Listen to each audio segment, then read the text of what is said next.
Hukum bekerja sebagai pegawai negeri sipil.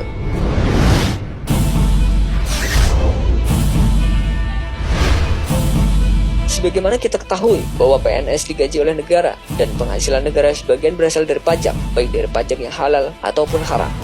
Nabi Shallallahu Alaihi Wasallam juga pernah ditanya, pekerjaan apakah yang baik? Beliau menjawab, pekerjaan seorang yang dilakukan dengan tangannya sendiri dan setiap perdagangan yang baik. Bagaimana bekerja sebagai PNS?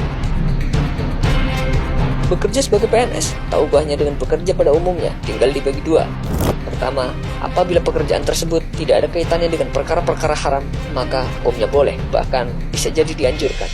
Kedua, jika dia berada di bagian yang haram, seperti yang mengurusi riba, mengelola perjudian, persinahan, atau di departemen yang memerangi umat Islam, maka hukumnya tentu saja haram.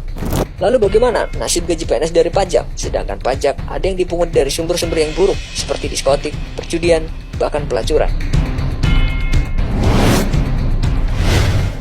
Logikanya, kalau uang negara divonis hukumnya haram, maka semua yang dilakukan negara juga haram. Yang dapat imbasnya seharusnya bukan hanya PNS, tapi juga semua aktivitas apapun yang didanai dan difasilitasi oleh negara. Terpikirkah oleh kita, bila memang logika itu digunakan, maka listrik itu haram kita gunakan, karena listrik itu dibiayai oleh negara lewat PLN. Artinya, semua lampu di negara ini haram, karena listriknya dibiayai negara. Tidak hanya listrik, air sampai tanah kubur pun akan menjadi haram, karena masih tersangkut pembiayaan negara. Lalu, apakah sebenarnya yang haram? Kalaulah pemerintah memungut pajak dari tempat-tempat yang haram, maka yang haram adalah perilaku memberi izin dan membiarkan tempat-tempat maksiat tersebut, bukan uangnya.